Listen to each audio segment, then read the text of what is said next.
Welcome everybody. My name is Eva Meijer. I am organizing this lecture series.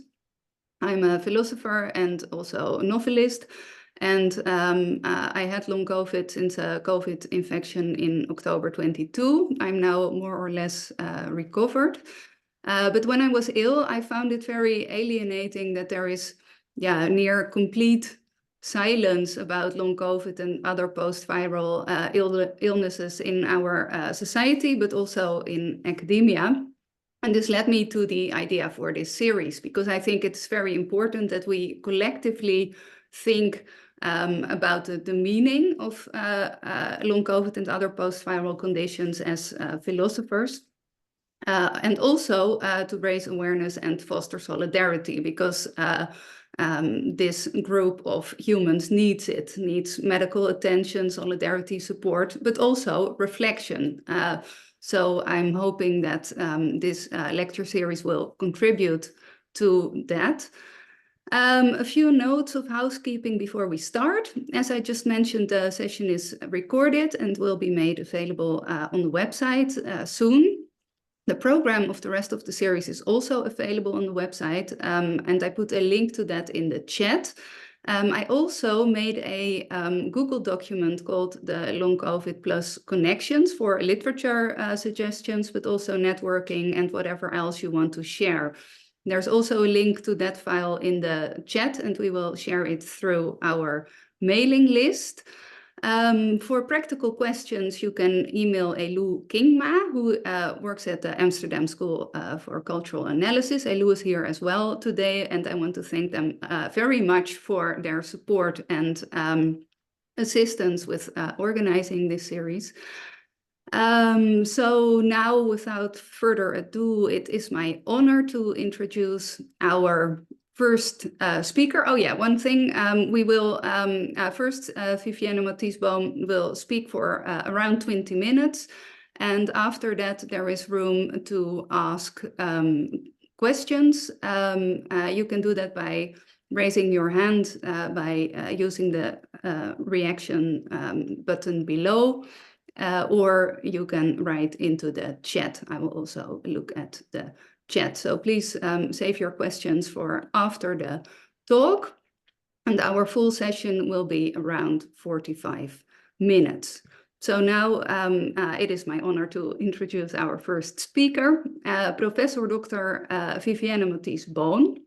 She is professor by special appointment in the Department of Ethics and Political Philosophy at Radboud University. She coordinates the Research Center for Philosophy and Society at the Faculty of Philosophy, Theology and Religious Studies.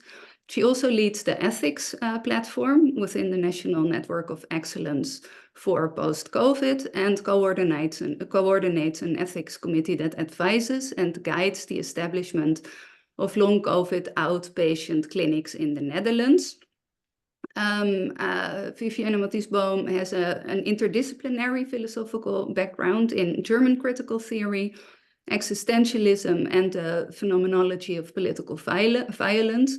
And she is particularly interested in the affective and embodied dimensions of illness and health, and especially the struggle for recognition and epistemic injustice. So she's currently interested in the themes of vulnerability, justice and injustice, existential crisis and politics related to long COVID patients. She studies the experiences of long COVID patients from a critical humanistic and phenomenological perspective, and also actively contributes to the public debate in the Netherlands about long COVID. So I'm very glad that she is our first speaker in this series. Vivienne, you can share your screen. Yeah. Too. 1 second. So can you all see this okay? Yes, perfect. Yeah, okay. So thank you very much, Eva, for this invitation. And so today I'm going to talk to you on losing the ground of hope, on abandonment, despair, and suicide in long COVID. I'm also going to put on my stopwatch, so I'll stick within the 20 minutes. I'd first of all like to give a trigger warning in the sense that this, sorry, my arrows don't seem to work. Why does that? That's great. Yeah.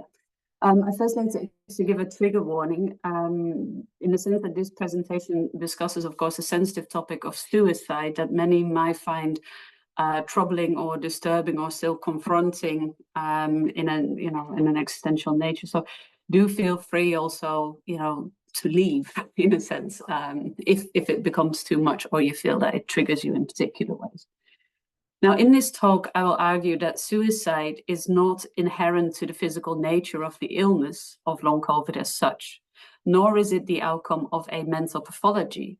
But rather, I argue that in the case of long COVID, it is the logical outcome of existential despair experienced by patients in the face of a multi-leveled abandonment that we experience in the physical, social, medical, and political spheres simultaneously. So it's not only the feeling that your body has abandoned you, but also that your friends, loved ones, medics, doctors, politicians, that they've deserted you. I understand abandonment here, not so much in a Gambia in terms of its state of exception, whereby we have the active formation of sovereignty at work, by which the state then, violently excludes large groups of people, but rather more in Lasham's understanding of a myriad constellation of profound indifference. So abandonment for me is really a radical carelessness or radical disinterest that produces suffering through a withdrawal of care and a renunciation of obligations towards certain individuals, groups, or segments of the population. And that this does not affect the modus operandi, actually, of the state, the social order, or medical institutions as such. Rather, these continue as normal. Drawing on my own autoethnographic experiences, I argue that long COVID patients experience a multi-level abandonment that instills a deep sense of hopelessness that ultimately flips into its most severe form, despair. And in despair, we do not merely suffer a disappointed hope or even a generalized hopelessness that affects certain parts of our life, but rather, as hopelessness spreads, the existential ground of hope itself is broken. So the possibility of hope itself is in tatters, and neither the past nor the future can redeem the here and now. The despairing person is condemned to the here and now, robbed of a prospect of a better future, and condemned also to a past that appears utterly dissynchronous with the present. And in such a state of despair that suicide arises as a question. Again, as the logical outcome of this multi-leveled experience of abandonment. Hence, the most important responses to despair and suicide are not to be found in individualized therapy, but rather in the practice of social, medical, and political solidarity through which this abandonment that long COVID patients experience and face can be undone, and the work can be done to repair the ground of hope. Now, let me very quickly share you my own case. So in January 2022, I was infected with COVID-19 through the school of my daughter, a few days after I'd received my second Pfizer vaccination, to which I already had a severe immunological reaction. And I basically never recovered. After 6 months of being housed and bedbound, my symptoms actually significantly deteriorated in September 2022, leaving me bedbound in a semi-vegetative state for approximately 6 months. 1.5 years later, I was finally diagnosed with mast cell activation syndrome and autoimmune issues such as AAK autoantibodies and a heightened level of spike protein. Now, since I live in Germany but work in the Netherlands, I now receive symptom-reducing treatment for this, which means that I can function roughly up to 70 to 80% of my daily life.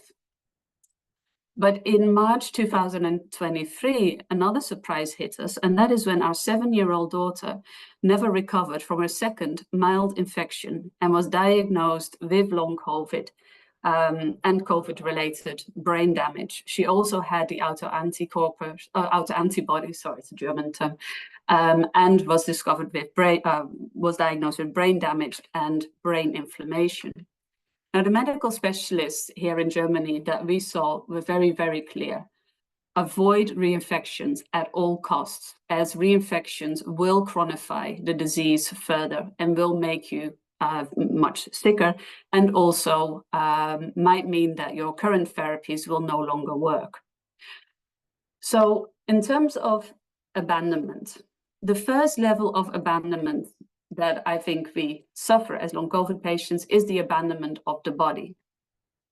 Here I also draw on the work of Javi Carrel, who explains that severe illness breaks are taken for granted assumptions about a bodily functionality with disorientating effects.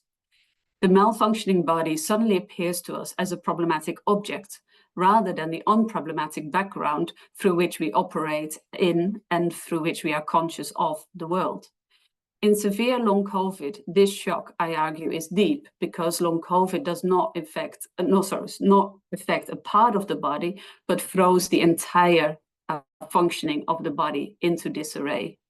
And particularly PEM, or post-exertional malaise, which is a severe aggravation of symptoms after just the slightest physical or cognitive exertion, plummets the patient into what I call a spiral of living death. PEM is not the experience of severe fatigue, but rather the experience of dying without death. The body literally caves in, sinking ever deeper into a bottomless pit, and you do not know how or if it will end. As I wrote in my diary in September 2023, came out of the shower, lifeless body, apathetically hanging, unable to move, crawling over the floor, now hanging on the chair. Bed is probably better, but I don't know how to get there. Breathing costs all energy I have, apathetically gazing into space, unable to think, like my body is taken away from me, no longer my own. I am hungry, which further aggravates my helpless exhaustion. I cannot move my limbs, let alone make dinner. Reduced to nothingness. Arms have weights on them. Vision is blurred or surreal. It is as if I see through a curtain. Nothing is real. I'm in my head, yet no longer there. Trying my best to type this, but it is hard. Hard to think, hard to describe, but above all, very hard to move my fingers on the keyboard. My arms rest on the table. I keep my body still, my head hanging slightly to the left side. I do not move because movement costs too much. Heavy nothingness has descended over me, unable to act. Mouth open, breathing. Easier to let everything hang. Blurred feeling in the head, but also chest and stomach. I'm sitting cross-legged, but it's hard to move one leg from the other. It takes 10 seconds to get my will to move my leg, for it then to be moved like a heavy log. Everything is heavy, everything hangs, gazing into nothingness, breathing automatic pilot. My sense of self has been reduced, evaporated. I'm suffocated by this heaviness. Even my will to will cannot be in this state. Rather, willing itself is too exhausting. I'm lifeless matter, alive merely through open mouth breathing, being without being. My head is heavy, a band is around my ears and eyes, and a nauseatic turning in my stomach as exhaustion overtakes my entire being. High-pitched ringing in my ears confirms a takeover, my submission. I sit unmovingly, just breathing. Everything else is too much. My body feels alien. My legs no longer my own. My hands and my arms so heavy I cannot reach them inside. My will to will is absent. I lean against the back of the chair in a state of non-being, apathetic, shaking inside, small vibrations, and even doing nothing costs too much energy, and I disappear into a state of non-being. This nullification of the body that PEM entails is experienced as an abandonment by the body, which suddenly appears as an utter alien and dysfunctional mass, as an imprisoner of the will. As I wrote here, it becomes clearer to me that this illness entails nothing less than submission.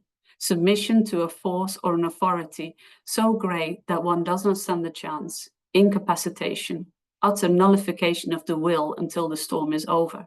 No idea when it will end, or indeed if it will end, the fear that it might never end. My will does not stand a chance against the brute force of the body. It is utterly dependent on and crushed by the body. I normally live in the assumption of the will leading one's way through life. I made choices, thought I was in control, partook in certain actions. But illness breaks through that illusion. The will is void, or rather small, not as big as one thought it was. Rather, it lies here in bed, broken, hurt, and in tatters, as I stare into space. For the will, or even the will to will, has the well-functioning, able body as its precondition. And when the body gives up or caves in, the will is forced to follow. Illness is submission. Such overwhelming chronic illness does not merely constitute a disappointed hope of a particular act, such as being able to walk to the toilet or read a few pages of a book, but rather a deep sense of hopelessness, wherein our perception of possibility is upended. Now, hopelessness may be reversed through a change of circumstance, such as medical improvement, but also through social and political practices of care and expressions of solidarity. Yet in long COVID, the opposite has happened, as patients experienced multi-level abandonment, which meant that hopelessness spread through all areas of life, resulting in despair. The first social terrain where patients experience abandonment is, of course, unfortunately, the medical sphere. As standard medical tests do not reveal medical abnormalities, patients have been routinely accused by medics of making it up. This is also due to the long history of the psychologization of post-viral and post-bacterial illnesses, and particularly MHCFS, wherein patients were accused of making themselves sick through unhelpful thought, illness gain, malingering, and, of course, a lack of exercise, rather than issues of autoimmunity, viral persistence, chronic inflammations, and cardiovascular problems, just to name a few. Post-viral illness is thus situated within a structural process of medical abandonment by precisely those medical authorities that should care for them. These experiences of abandonment are moreover compounded in the social and political realm. The political decision to return to normality meant that solidaristic relations of pandemic-related care were withdrawn from long COVID patients and other vulnerable groups in the population. For the containment of risk was now no longer distributed across the population as a whole through solidaristic acts, but rather through a utilitarian logic became unevenly distributed over particular bodies that already bore the heaviest burden. Or rather, COVID became a free-for-all under the banner of individual responsibility, which is not only ethically problematic, but also practically impossible. It entailed the societal carelessness to people who were made extra vulnerable through COVID, and meant that the calculation of risk was increasingly internalized, thereby widening the existential gap of social alienation. The incessant calculation of risk, symbolized by FFP3 mask, VREX spray, CPC throat tablets, HEPA air filters, plus live PCR tests with the Analyzer app, colonized our daily lives precisely because we are left to fend for ourselves. There, an increasing existential gap emerged between those who'd returned to normal and those who were able to speak of the pandemic in the past, and those who then been left chronically impaired by COVID. Though, again, the boundaries here are porous as the latter group keeps growing and numbers keep increasing. Nevertheless, it left behind in the pandemic mode, it's created a rift between me and other people, between their confidence, sometimes but not always misplaced, and my profound awareness of my fragility, my fragile health. It creates a rift, a dislocation, a being at odds with everyone around you. For me, it meant that a deep sense of loneliness sets in, feels like it settles in deeply into my bones and body. The existential becomes physical. Anger lives there too. It bubbles up to the surface with a stinging force, but unable to go anywhere, I swallow it back down like a gulp of sour acid whose stinging taste remains. I'm angry, not so much angry at being ill, but angry at people's selfish carelessness. They don't care. Or rather, the majority only care as much as the personages in the book of The Death of Ivan Ilyich. Now, of course, social alienation often occurs in chronic illness as patients' world collapses and the rest of the world and life carries on, seemingly indifferent to their illness or fate. And patients often also experience a shrinking of the social world, both due to incapacitation, but also because friends and acquaintances lose interest. In that sense, long COVID is no exception. Yet, in the case of long COVID, the shrinkage of the social world is extreme, both due to the severely incapacitating illness or nature of the illness as such, but also because of its specific pandemic properties. So, for instance, one acquaintance stopped texting me, she explained, because the illness reminded her of the COVID pandemic, and she did not want her 7-year-old daughter asking difficult questions about COVID. Indeed, the supposed collective trauma of the pandemic often functions as an excuse not to recognize the grave and continued debilitation and suffering of long COVID patients. Moreover, we see that a false equalization of injuries occurs as pandemic measures become regarded as more damaging or more severe than the chronicity of long COVID and living death itself. Or putting it very bluntly, 2 weeks of school closure appears worse than 30 to 40,000 children with long COVID. In a world of long COVID carelessness and abandonment, as a patient, one finds oneself increasingly isolated and socially misunderstood and alienated. This withdrawal of social relations is, of course, deeply connected with the abandonment in the political sphere, which in the Netherlands is particularly grave. It is marked by an unwillingness to register long COVID patients, as the previous health minister and the one before deemed this both undesirable and unnecessary. Now, we should note here that this unwillingness to register stands, of course, in stark contrast to the relentless monitoring of the early pandemic years, thereby denying the pandemic nature of long COVID. It's also characterized by an unwillingness to sufficiently fund biomedical research. Whilst money in the earlier years was freely spent on COVID apps and all other such things, it stands in stark contrast to this. Then thirdly, there's an unwillingness to inform the public through a public awareness campaign. The minister directly refuted this without explanation, didn't even put it to the second chamber. Thereby, in addition, we also see the ridiculing of effective prevention measures such as FFP2 masks by the official government and public health figures, and of course, the denial of long COVID's chronicity through what Tamás, Sharon, and I have called pandemic dualism in the earlier years, namely an excessive focus on either life or death, in the sense of a focus on the ICUs, whilst maintaining that for others, it is a common cold. Which, of course, if you look at the spectrum of ICU versus common cold, it doesn't even make any logical sense that chronicity will not belong in the middle there somewhere. And let me now turn lastly to the issue of losing the ground of hope and suicide. So long COVID patients, I argue, does suffer multi-layered abandonment consisting of physical incapacitation, which is then strengthened by medical as well as social and political abandonment. As hopelessness spreads from one realm or sphere of life to the other, the ground of hope ruptures and gives rise to despair. In despair, we are reduced to the imminence of the here and now. The past can no longer be made sense of in light of the present, nor can we see a way out of the situation. The horizon of possibility appears broken. And it is thus within this context that the question of suicide arises. Suicide thus emerges because of this multi-layered abandonment and is again not inherent to the disease itself, nor an indication of mental disorder. I can't stress that enough. It was then also in this context that when I was entirely bedridden, the question of suicide also came up for me. As I wrote, I want to die, life or death, but not this living death. a zombie existence in the world.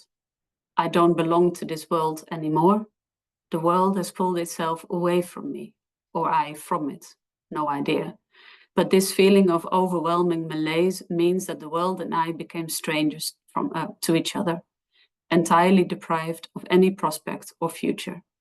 Lying in bed, I can only look back at who I once was. Fragments of what I once was, fragments of my previous life shoot through my head like a weird shredded film. I was, I am no more. I was, I am no more because my future is empty. It is for the first time in my life that I cannot even imagine any future. Not a good one, not even a bad one, just no future at all. And yes, I am scared because I loved my life. Notably, suicide, though it arose out of desperation, was not a thoughtless, impulsive idea. Rather, I decided to give my situation 2 years, which I know for some MA people is a very short time. And I talked about it with 2 close relatives about both the inability to live a life of living death and also what issues would have to be taken care of. In my case, I was lucky as eventually after 1.5 years and trailing through an endless labyrinth of expensive medical specialists, I finally received symptom reducing treatment. And though it did not cure me, it did enable me to work and semi-function again. Suicide is, of course, no longer on the table for me, though the existential effects of the disease cannot be erased, especially since mast cell activation syndrome is a chronic and a progressive condition. So, as I wrote, even when I'm in the realm of the better, something has changed. Living death cannot be erased. It is a gap, an in-between, and an uncertainty. I cannot take for granted the assumption that all is well and all will be well. Yet there are many others whose situation keep deteriorating and for whom ever sink deeper into their darkened rooms and for whom the question of suicide gains ever greater pertinency. Suicide prevention, in this case, does not require individualized therapies or psychotherapies, I should add, as it does rather require a greater urgency in medical treatment and research, social recognition, and political urgency. Only then can we undo the multi-level abandonment that long COVID and post-viral patients suffer. And just to let you know that this talk was based on a publication that will be put out in German in a few months, or 1 month or so. Thank you very much. Thank you, Vivienne, for a quite beautiful presentation. Even though it's an awful topic, I myself found it very moving. So now I think we should be silent for a while and think about this. But I also think that we should ask questions. I see that there are already some responses in the chat. Are there questions that come up with you, or do you want to be silent for a little while?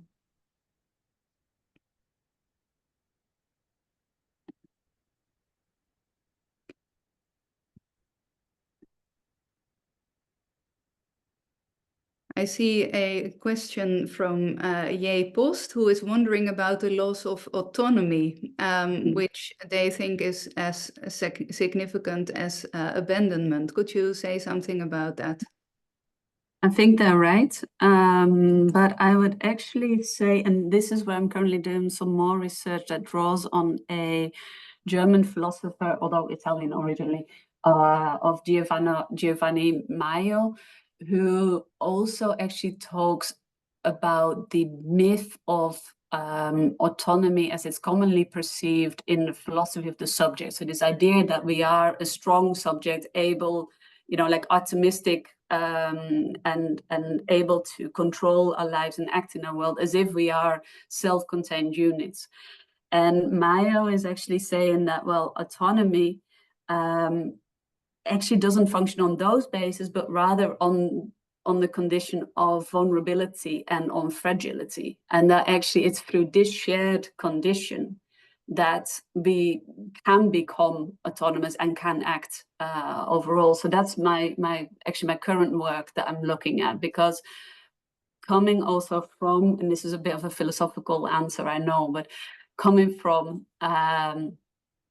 basically the tradition of German critical theory, I think it's really important that we look at the ways in which the COVID pandemic generally and long COVID specifically undermined these conceptions of autonomy, so that we are not autonomous beings that are in this atomistic, kind of way, but rather that we are all connected to each other. And this interdependency and dependency actually can make for autonomous action. So we need a reconceptualization of autonomy. And so in that sense, yes, we lose autonomy in the old sense. And the problem is that we haven't replaced it with a new understanding of autonomy, which is an autonomy based on fragility, is what my argument would be. But that's current work, so it needs working through. Thank you. That sounds very interesting. So I'm working on multi-species relations, and I think that's also that's very close to that topic. Yeah. So I see some not so very philosophical. So there's a question from J. Lichthar. How can we exert an influence on society to take these things more seriously? And what perspective do you see in this sense? And I heard you mention practices of care in your talk. So I'm also curious about these practices of care that we can develop. Yeah, I think this is a difficult one. Precisely because, one of the issues is, of course, and it's also what Tamar and I talk about, is that long COVID patients are also rendered invisible precisely because we cannot go onto the Malieveld, right? We cannot actually make ourselves visible, which also means that the ensuring that we receive societal relations of care is somewhat compromised. And you could say, okay, yeah, we can do it between ourselves, yes, but that remains in a sense too small, and the burden of responsibility then also is shifted on those who are vulnerable to begin with. So I find this very problematic. And I think this is where the biggest challenge lies, and I'm not entirely sure. The only thing that I would say is, of course, that we have patient organizations such as Long COVID Nederland, Post-COVID NL, Niet Hersteld, and Kinderen met Long COVID. And they are doing a lot of active and good work to try and get this on the agenda societally. But the problem is that for a lot of other patients is simply the capacity, right? Like the capacity to even support these patient organizations can sometimes be limited. So, of course, it helps if, say, or may help if long COVID patients are in touch with each other, but also we have to understand here that sometimes if people are severe, social contact can itself also be very difficult. It can make your situation a lot worse, and this also leads to misunderstanding, because also in my case, people didn't understand why I couldn't even write a WhatsApp when I was so bedridden. It's like it actually takes energy to write this that people don't have. What I would say for those who are able, however, that's a difference, and I don't want to draw the sharp distinction because I'm very critical of it, but say who are at the spectrum of more ability, physical ability, for those I would say, can you please shout out and make as much noise and organize and do stuff as much as possible, precisely because the burden of responsibility now falls on those who are impaired and who are weak and who are sick, and that's not okay.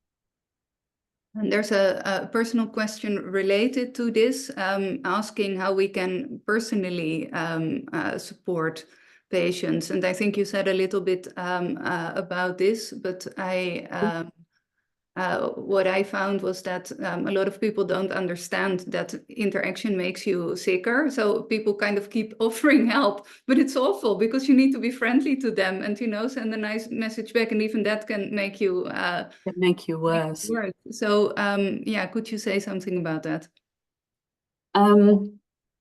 I'd find that very difficult because it really depends. We have there's so many variety in that sense of the kind of experiences that people feel, but say presuming people, you know, have post-exertional malaise or suffer from that. I would also say you can help them first of all by talking to other people who are less understanding of the condition. So isn't like trying to raise more awareness of this, and this is an issue. I would also say for those who are in your immediate surroundings, see if there are things that you can do practically to alleviate the burden from them. So say, I don't know, see if you can clean someone's house, right? When they're in bed in another room. Sometimes you also even realize that sometimes also contact, you can't enter the room. So sometimes that's even too much. Be aware, you know, try and see where people's boundaries are, but don't try and enforce yourself on this other person saying you need to talk and we just need to engage, because sometimes that's impossible. But then try and maybe offer small things, or I don't know, say if a parent has long COVID, see if you can take the kids, you know, I don't know, to a playground or those kind of small things that decrease the burden also. But then also I would say, and see if you can make sure that you don't bring COVID back into their house whilst you do so. That would also be kind of nice. Because we have to also recognize that, you know, interaction also forms a risk. So be prepared to, you know, test, and preferably with the Plus Life ones, although they're very expensive. So if you can't do that, I don't know, do wear a face mask. I know they've been ridiculed by the government, but they work and they can protect people. So when you offer help, also try and be realistic about the nature of the disease and how it can aggravate and be made worse, I would add. Thank you. I see some questions about your treatment. I would like to leave them outside of this discussion. What do you think? I think it's better if people ask you personally about medicines and other things. Yeah, although with medicines, I've also had the question a lot, especially after the CASA episode and other things. What I would say there is basically the simple thing, and that is that I received the standard treatment in Germany for mast cell activation syndrome, and that can be found on the website of MCAS Hope. You just have to read it through Google Translate, and that's where, you know, the standard therapies are outlined that you can then discuss with your doctor or someone else. And I cannot possibly give anyone personalized medical advice because I am not a doctor. Yes. MCAS.hope? No, MCAS Hope. It's the official association for MCAS in Germany.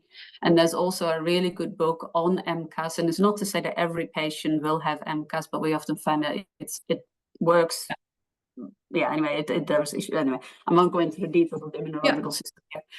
And there's a very good book by Molderings and Möcke, also on MCAS, that people might find helpful, although that's in German. Okay. I don't see very specific philosophical questions, but I do have one concerning language.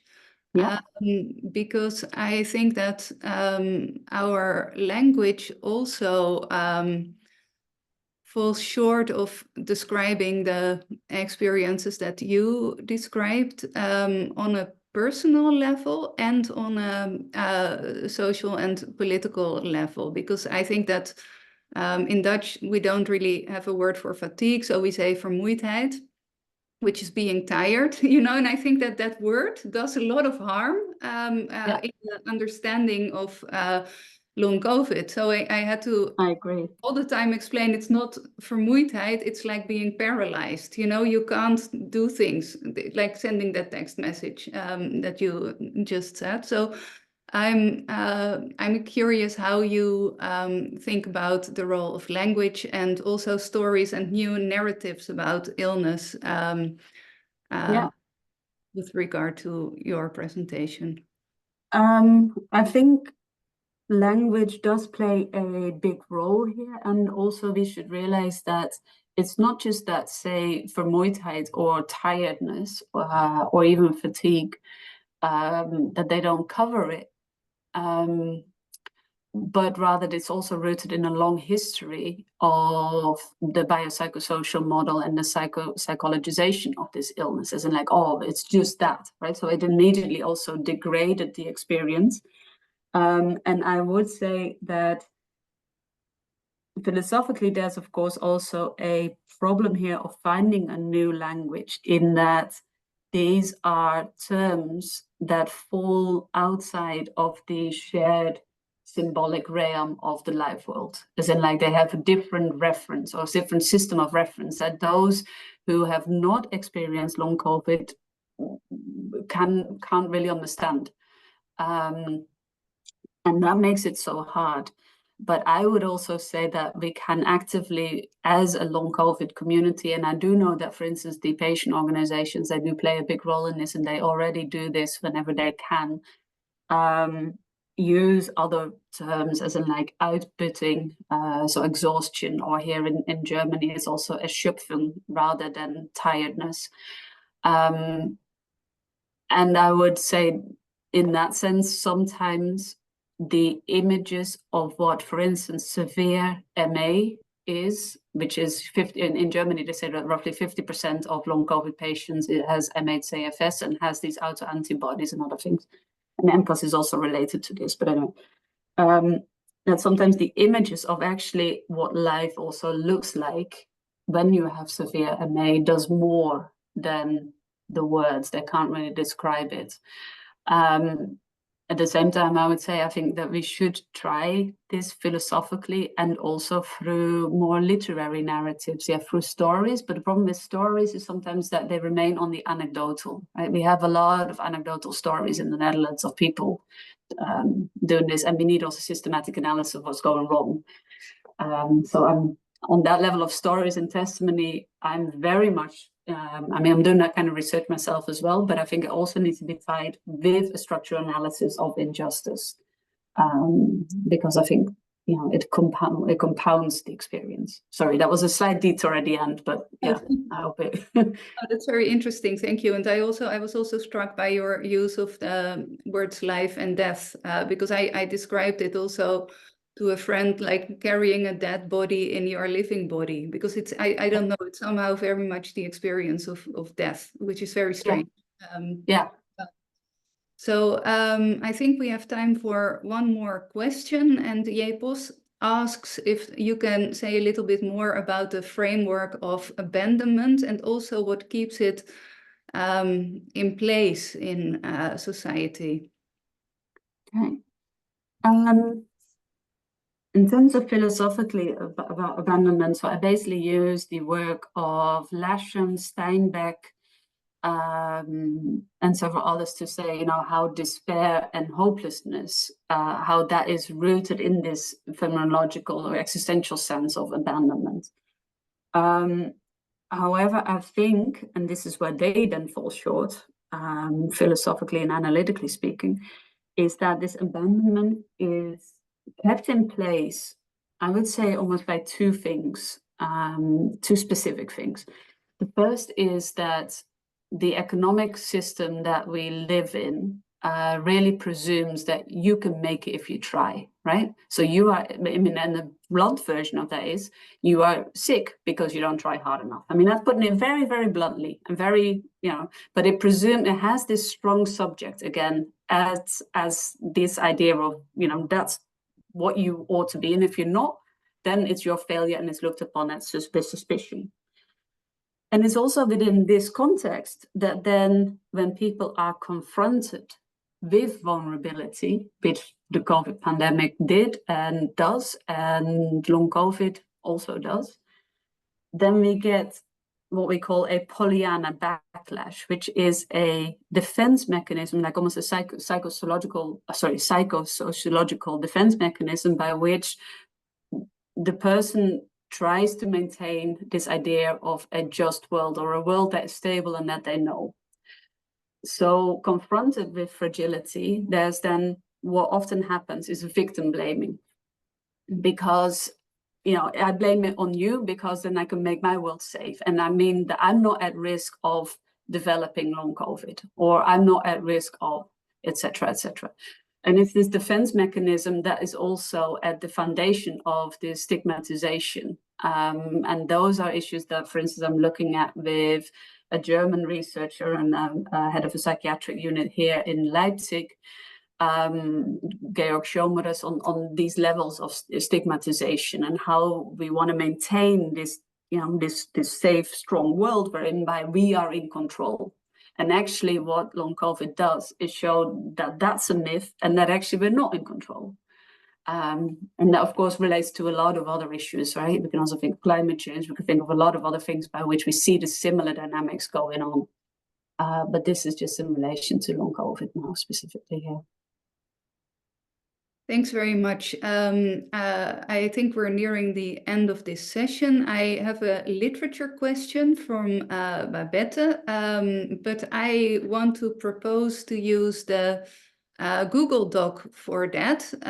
So on top of the chat, you can find the Google Doc. We will also send it around when we send the link to the recording to the whole group. The question is about the phenomenology of illness, and if there are books or academics that you recommend specifically about how symptoms alter and how they experience their time of their sense of time, self-consciousness, and so on. But I think that that's a nice discussion to have on paper. If there are no last remarks or questions, I don't see hands. Maybe, sorry, I was trying to find the hand. You can use your reaction. actual hand. Yes, use your real hand. I just wanted to, just a remark question. Thank you very much for this presentation. When we talk about here and now as the cause of despair, because we are doomed to here and now, it's made me think of whether we can also think about here and now as the source of hope. Because, when we suffers from long COVID or other similar illnesses, we find that we have to do meditation, we have to accept and be in the present rather than like thinking about the past and feel sorry for our past lives, or think about the future and falling in despair about the future. So what do you think on that? I know that a lot of people do this. I'm personally very, very skeptical of, and it doesn't mean that it can't be comforting on the moment to think about this, but what always struck me with this, for instance, with mindfulness, was this idea of, well, actually two things I have to say. One is that it comes together with the increasing neoliberalization of our societies, wherein individual responsibility became very much important, very much the foci. And the problem with this mindfulness and all of this stuff is that it urges us to focus on ourselves in the here and now, as you say. And as Ronald Purser and others have argued in his book, for instance, Make Mindfulness, is that precisely because of that, it tries to in turn redirect anger or dampen anger, which anger can also be a good motivating force for trying to get about social political change, and instead say, no, we have to focus on the here and now and on ourselves, and on our individual selves, rather than social and political and economic action. So firstly, I have a problem with the way it individualizes the problem. Now, that's not to say that for some it can't be helpful. However, when I was bedbound, I have to say that for me, it really was not helpful at all, because in the here and now, my body was an agonizing, god-awful state that I would not wish on my worst enemy. And so in the here and now, life was really fucking miserable. Sorry for the language. And I would actually prefer to see if I could, you know, read philosophical texts. Was for me, if I had enough energy, well, of course, often I didn't, that was a way of getting out of the here and now. So I think also we have to be careful here of the flip side. So we're often directed towards our mindfulness on the presumption, oh, this will work. And that itself is also rooted in these neoliberal ideas of the self. And I think that's also problematic. And so it can decrease activism and political change as well. This is also what we see. There's a lot of literature on this. I mean, Ronald Purser is one of the many books that comes to mind on this. It's also rooted in this positive psychology, or the toxic nature of that. Isn't like, oh, if you think strong, you know, if you think happy thoughts, you will, you know, you'll pursue. This is also something that I often see in the Netherlands, actually, more so than in Germany, which of course also has to do with the way we conceive health in the Netherlands, which is much more subject to neoliberalization in the German system. Whereby in the Netherlands, it's also very much like, oh, but I'm a positive person. So as if when you think positively, it will increase your symptoms. That itself comes out of the BPS model. So it will improve your symptoms, sorry. And that's also, again, inherent in that is also a shaming function. If you can't think of the here and now, if you find the here and now is utterly miserable, then you're not doing something good. If you have negative thoughts, then you are to blame. So these are slippery slopes that, ethically speaking, also we need to be very careful about.